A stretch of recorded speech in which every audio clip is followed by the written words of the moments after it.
Welcome to Awakening Torah Mussar Mindfulness, our weekly learning and sitting together where we look at the Torah portion. I am Rabbi Chasya, the founder and director of Hamachon Lekadusha, the Institute for Holiness, Kehilat Mussar.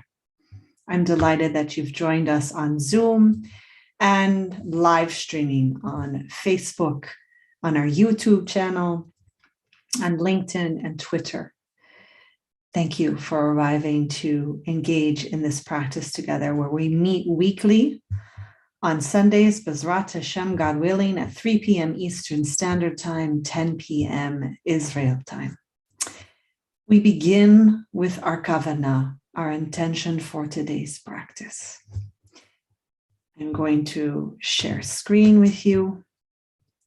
For those of you listening on audio, we have before us 3 kavanot, 3 intentions. We practice the first and last each week together to frame how we want to engage in this practice together. Number 1 says, before doing acts of caring for the self, which this is what we're doing during this half hour to 45 minutes together, a radical act of self-care. This is something I'm doing to strengthen my own soul in order to be of benefit to others in the future. And number 3, before doing acts to strengthen your relationship with the divine, which we're also doing, God willing, here together. This is something I am doing to strengthen my relationship with the Creator so that I can be a better conduit of God's good to others when they need me. So allow us a minute of silence just to take in that intention, that kavanah for today's practice. Allow yourself to honor what you need to bring to this practice and get out of it. This week, we are blessed to come together again with the help of God to engage in looking at the Torah portion that we learned and heard chanted in synagogues throughout the world yesterday, called Mishpatim. It is our practice here at the Institute for Holiness to meet on the day after the traditional Torah reading and the week that we study the Torah portion traditionally, so that you'll have time to dwell in it. To actually busy yourself, sit in it, be with it, abide in the Torah and the Torah portion each week. See what your response is to it, what you have to learn from it, what the commentators might say, what family and friends might say, what you might hear. All are welcome. Anyone can engage in the Hebrew Bible, in the Torah, and learn from this beautiful tradition.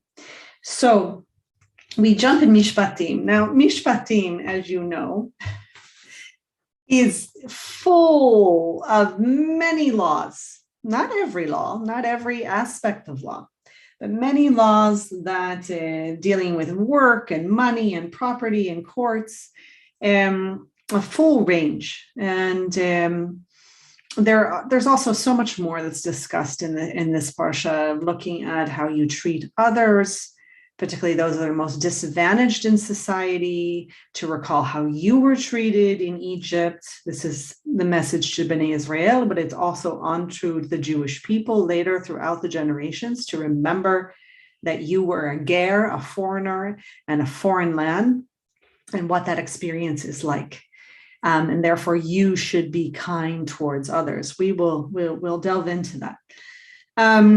There's obviously so much more, some beautiful texts on if your enemy, an animal, falls into a pit or is lost, that you are to help them, that you can't bear a grudge and not.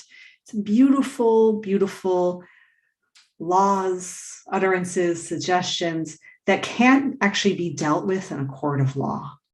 They have to come from the moral compass within someone's own conscience. And in particular, you won't want to hurt your relationship with the divine. This is a concern for Bnei Israel, the children of Israel, and even today, as a religious conscious person involved in daily practice, that you want to be in alignment with what God wants of you and aligning your will to God's. In particular, it's your own divine source that you want to be living out your values, what sometimes I call Torah values. So we also learn about the Shemitah year, the year of release, of when we should not work the land. Many, many beautiful laws and ideas and concepts in here, and we obviously can't touch on them all.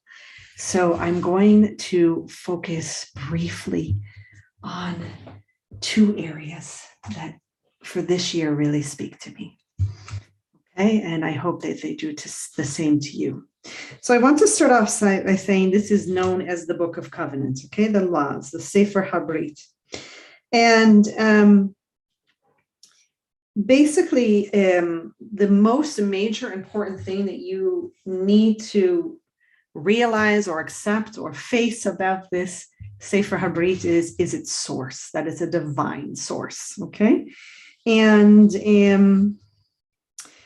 in particular, the social rules, the moral imperatives, the ethical injunctions, the civil and criminal laws, the cultic prescriptions that are involved in here, they're all equally conceived to be expressions of divine will. This is coming from beautiful JPS, the Jewish Publication Society, on page 117 in their book on Exodus. And that this body of legislation, it can't strictly be called a law code because it's not comprehensive in scope and is silent in some major areas of legal practice, such as inheritance, transfer of property, commerce, and marriage. So it's JPS's understanding that the gaps must be filled by oral transmission in the culture, and that basically we can understand that actually what is being dealt with in the Torah must be regarded as sometimes as innovations and amendments to existing practice. So we'll keep that in mind as we move through this.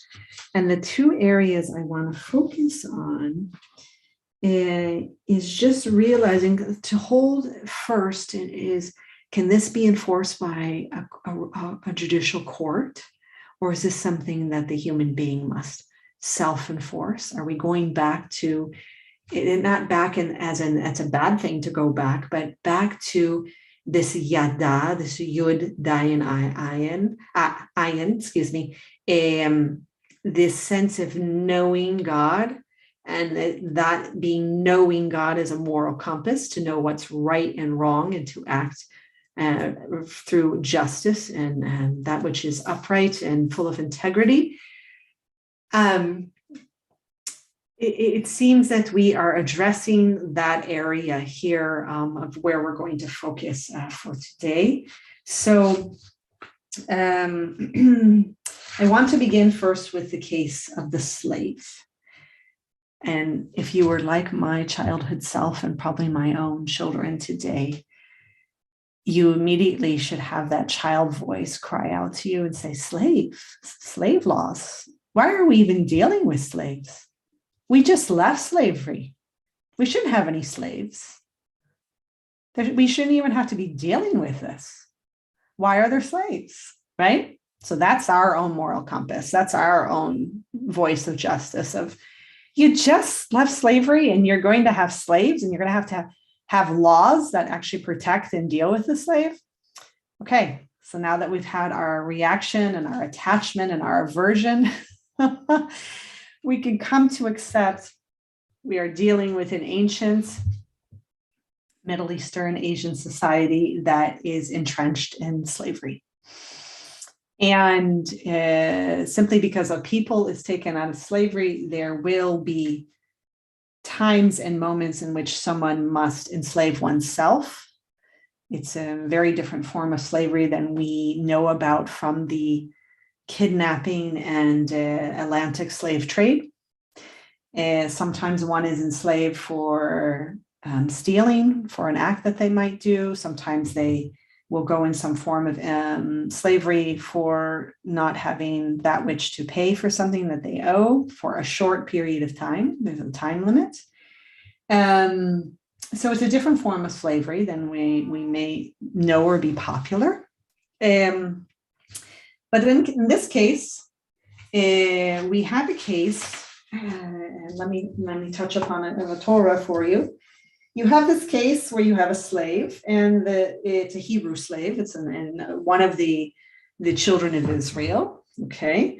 And this is in chapter 21, starting with verse number 2, and that he serves you for 6 years, and in the 7th year he shall be set free without liability. And then it gets into if he's married or not, and if he can leave with the wife, or if the wife and the children were something that are owned and controlled or by the master and the master's property. So Halsan, we have this case if the slave declares, I'm fond of my master and my wife and my children, and I don't want to go free. And the master must bring him to the courts, stand him next to the doorpost, and the master pierces his ear with an awl, and then the slave shall be the master forever. Okay, so the commentators have much to say about this, but the key things you must know is that you have the range of, for instance, Rashbam, the lovely grandson of Rashi, the famous rabbinic commentator from France. He says that the piercing is simply so that everyone will know that he's a slave. He's an Eved. That's it.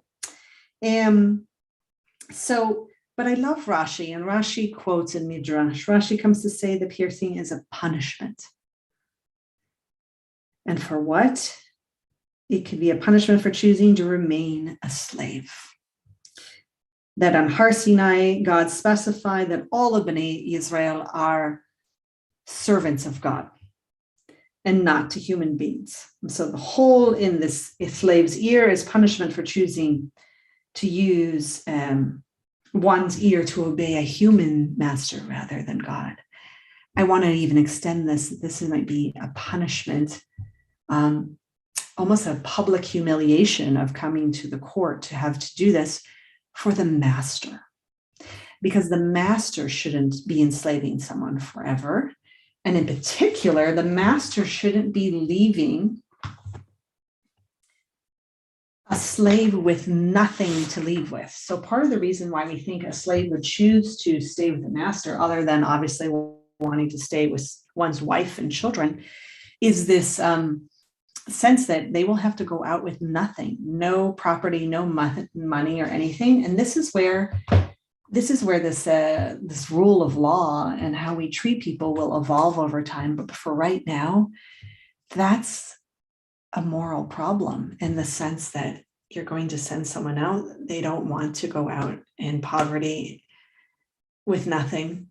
And so they rather remain your slave. So it's like the same dependency cycle that we saw last week in Yitro, that actually more in Bishalach, where God may want this dependency of Bnei Israel, the children of Israel, on food and water, so that they will depend on God. And then, of course, the people will be like, well, we're only going to be obedient and fulfill what you want if you provide the food and water. So it's a cycle of reactivity. So same thing here, that if the master is going to set up a situation or live among a society of Bnei Israel, the children of Israel, who attempt to send out a slave with nothing, that's going to enforce a cycle and a system of dependency where someone will choose to remain in slavery rather than face those circumstances. And that's a responsibility on the owner and the society in general. So we want to hold that in our minds, that I never saw it or thought of it as a punishment before. And it's beautiful. Thank you, Rashi, for that reading. So we are going to move on to the next segment to hold in mind, which is really strong, which many people discuss and talk about, which is that, what else do I want to share with you before I move on? Give me 1 second. Oh, I just want to say about the laws of slavery. Okay, because there's actually 10 laws, 10 laws regulating the institution of slavery here. And you have other ancient Near Eastern traditions like the Hammurabi Code that deals with slavery, but they always deal with slavery last in their codes. And here it is first, right in your face. Why do you think that's the case? So JPS posits on page 118 that the priority is given to the subject by the Torah, has a historical truth, has a historical explanation. And that is having recently experienced liberation from slavery, the Israelites is enjoined to be especially sensitive to the conditions of the slave. And yet what I just brought up is a loophole, is something missing that will have to be developed later on. And obviously the arc is long and it takes time, but we abolished slavery, at least in this society.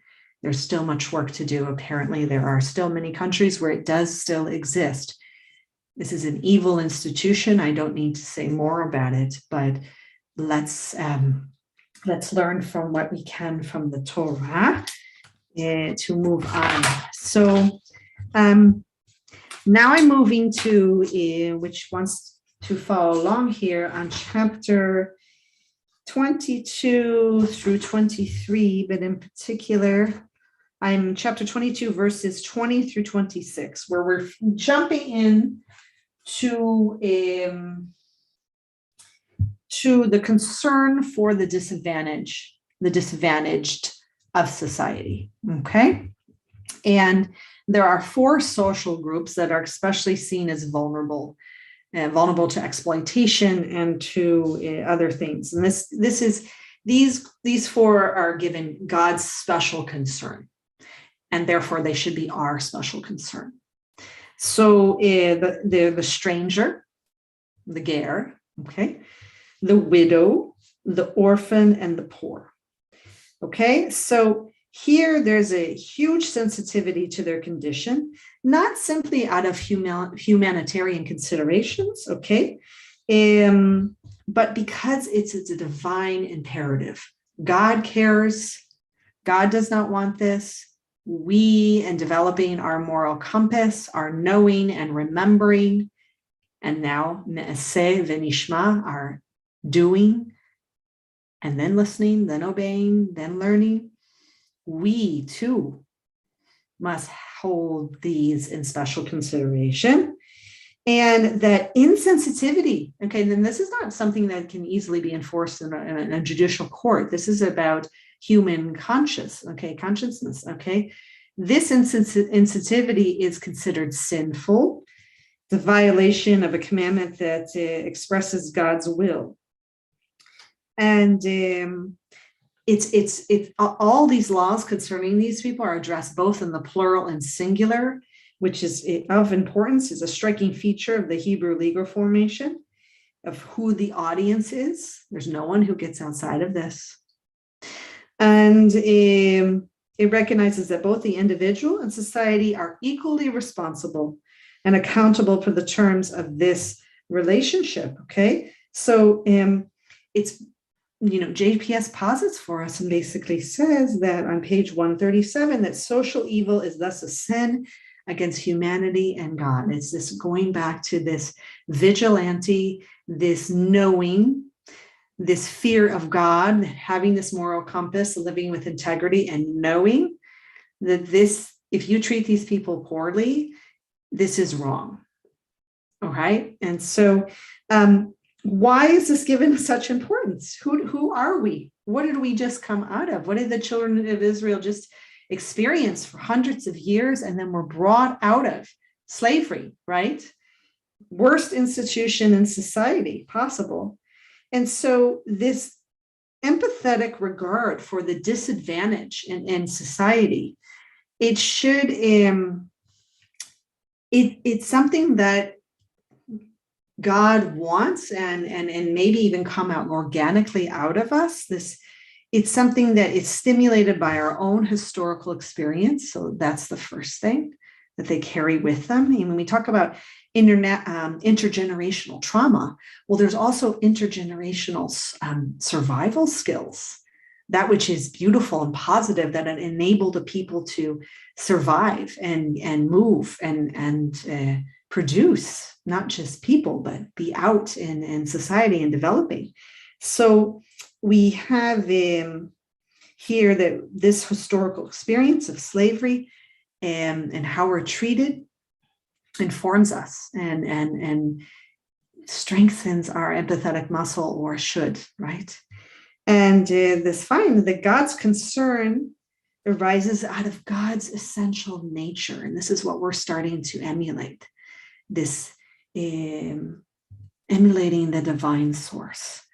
And God is intolerant of injustice and has compassionate qualities. And look who God selects, who out of all the patriarchs, and in particular Moshe, but it's the people that don't tolerate injustice, okay? And moving that into a rule of law, and moving it into something that a people can develop and practice and support and celebrate, not just individual vigilantes, okay? So that's a beautiful thing to keep in mind. And okay, the key thing I want to point out is that this concern for the disadvantaged comes immediately after being told not to worship other gods. And this ties into the Yud Daled Ayin of knowing God and fearing God, and only one God. If you don't have that yada, that knowing, then you're not going to have the moral compass according to this reading and understanding of the text. And therefore, you're going to violate how you treat those who are most vulnerable. There is an intimate connection. So there's like a moral corruption, and that's how it gets played out, and how human relations are to one another. And without this knowing, and therefore even remembering, which the Zayin Chaf Reish, which is an embodied remembering, it's one that pushes us to social action. It's a mindfulness, it's an embodied remembering of the experience, that this can only turn towards our imperative to become a holy people, which gets addressed in chapter 22, verse 30, that you shall be a holy people to me. This is where this holiness code is starting to develop, from the vigilante to this rule of law, to even something even higher and more developed, holiness, kedusha. So that basically there's an intimate connection to our relationship with God and knowing God, and how we also treat one another. And this is what we witness in Mishpatim today. That is what I want to cover for our text. I want to read one line from the Torah that is very, well, actually 2 verses, 2 or 3. We are in chapter 22, verse, I'll start with 19 to make the connection for you. I'll read this part in English and maybe share some of the Hebrew. Whoever sacrifices to any deity other than God alone must be condemned to death. So there we see knowing God, fearing God, not being involved with other. 20. Do not hurt the feelings of a foreigner or oppress him, for you were foreigners in Egypt. There's the ideal, and then there's the real. We practice daily to develop and reach towards our higher best selves, towards the ideal. We always hold out in society that we expect. There's a huge, quiet, hidden expectation that those who've been oppressed, we expect them to know better and therefore not treat someone else that way because of what they've been through. I think it's a projection that we want them to be that way, to be their higher selves, to know better. But we often know that peoples often will act out that trauma that was done to them to others. So again, we have the ideal and the real, but this is beautiful line here. You can't hurt the foreigner because you were a foreigner. 21. Do not mistreat a widow or an orphan. If you mistreat them, they will cry out to me. I will hear their cry. I will display my anger, kill you by the sword so that your wives will be widows and your children and orphans. This is not about a judicial court. This is about human consciousness, human developing and holding and supporting this moral compass. Okay, that fear of God, and here this fear and threat of violence so that you will behave and not mistreat the widow and the orphan. If we have the yada as witness from our beloved ancestors, our matriarchs, and all the way through to Moshe, we don't need these threats. We have it. This is a gift to every soul, each and every soul, each and every one holy soul. We're all created in the image of God. We all have that moral compass. Sometimes as we learn in Mussar Mindfulness, that it gets blocked with obstacles, with trauma, with whatever happens in our lives. And so it gets cloudy, and we can't sometimes know that moral compass. So it takes the practice, it takes refuge in this community, in this practice together, refuge in God, in the Dharma, also in Torah, refuge in the wisdom of the Buddha, refuge with our teachers and our community, so that we can continue to strengthen this moral compass, to be in community, in Kehilat and Avad and the Sangha together, to do this holy work that we are on this lifelong path towards holiness, to Kedusha. We're going to move now into our seated meditation. As I always say every session, if you are someone who lives with pain, chronic pain, or just having a flare today where it's so deeply uncomfortable for you to sit, don't sit. Take care of yourself. Stand up. Do a walking meditation as I guide you. Lie down if you need to, keeping your eyes open so that you remain awake and alert. For the rest of us who can sit, come to an upright position, please. You want your spine strong, centered, and alert.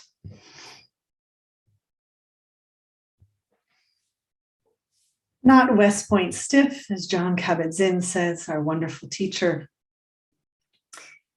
Allow your hands to either rest in your lap, in a meditation position on your thighs. For some people, they love to hold their heart. Whatever works for you. Shut your eyes if you feel safe. Otherwise, bring them to a lower gaze. And we will begin with 3 deep cleansing breaths.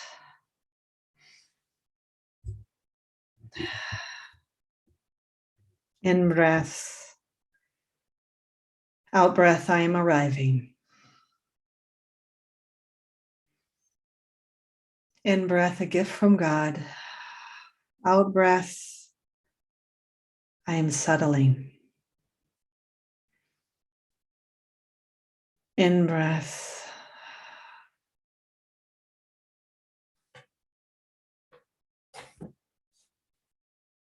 planting your feet so that you will be held by the earth. You are between heaven and earth. Allow yourself to settle and arrive to the present moment of my voice. You may use your breath as your anchor.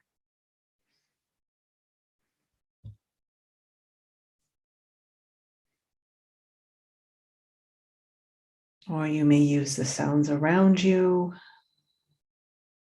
Whatever assists you to remain here and now in the felt sense of the body.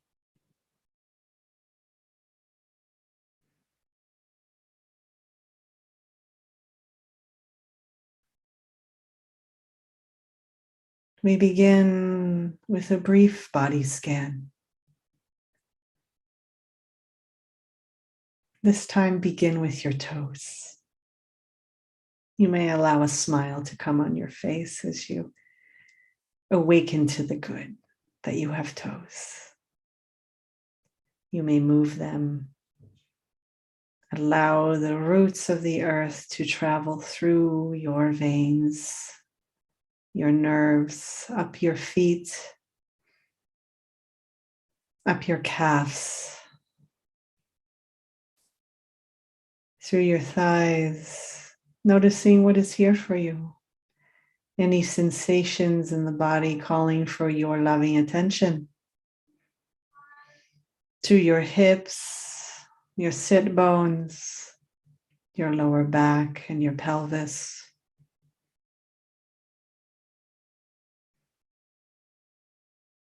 To your stomach. Up your back and to your chest.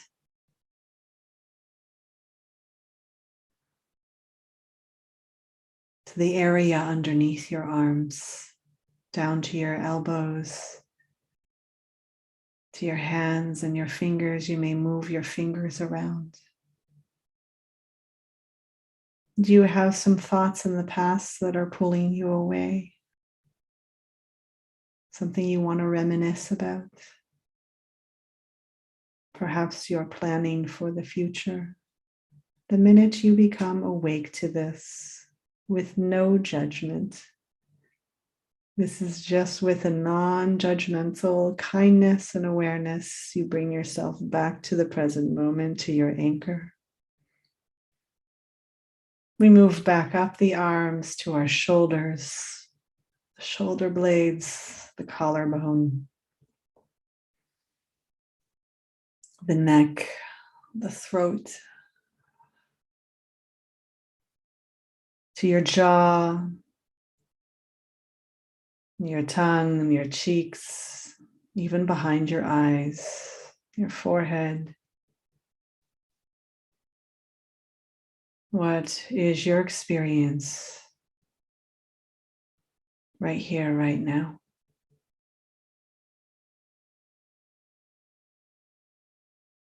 If something is unpleasant for you, you may kindly label it as such, unpleasant, knowing that you can trust in this practice and trust in God that this too shall pass. That every emotion, every sensation, every thought is an impulse, is a phase, is here and then gone.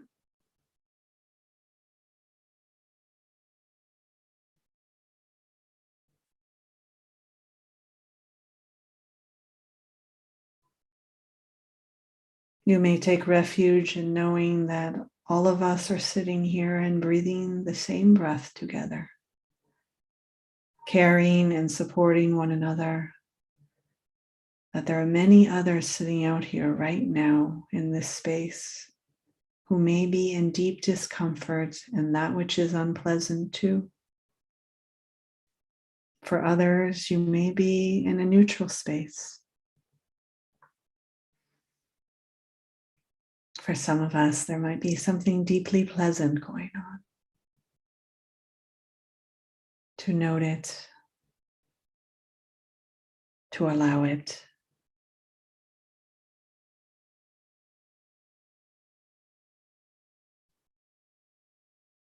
Coming to nurture yourself. Ask yourself, what is the most vulnerable part of me right now? What is the felt sense of it in the body?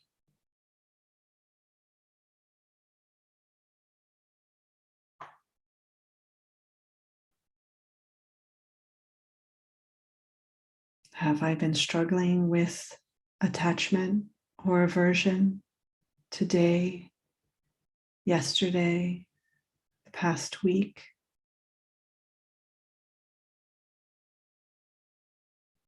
Can I bring self-compassion? What does the most vulnerable part of me need right here, right now? You may gently ask yourself.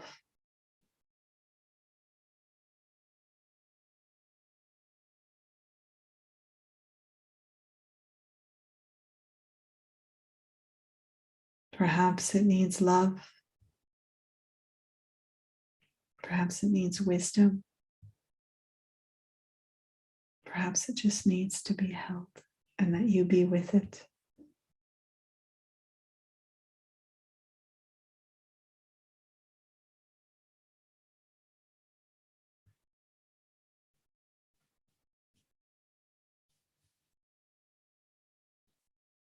We move into practice of silent meditation for the next 4 or so minutes. For those of you new to meditation practice, attempt to stay in the present moment with your anchor without struggling or forcing. And when you notice that you have gone off, simply begin again, in the words of our teacher, Joseph Goldstein. Just bring yourself back to your breath or to your anchor, whatever it may be. Mindful of whatever arises, seeing if you can be with it.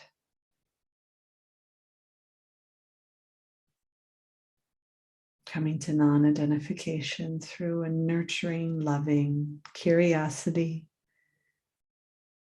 We are here all with the beginner mind, the I don't know, and I'm still here to jump in and practice, to attempt to be the best higher version of myself in service of others and God. We move into silence. We move into stillness.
With the sounds of the bells, we know that our meditation has come to end for now.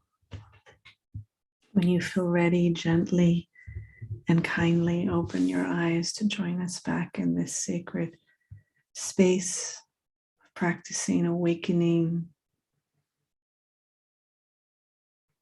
This week, awakening Mishpatim, applying our lens of Mussar Mindfulness to learn from the text and apply it to our lives, to learn from the midot of our ancestors and what is expected of us. I thank you for your practice. Thank you for being here. Thank you to God for enabling this moment. Today's sitting and teaching sponsored by the Institute in honor and memory of two very important people in the lives of the Institute, in particular to me.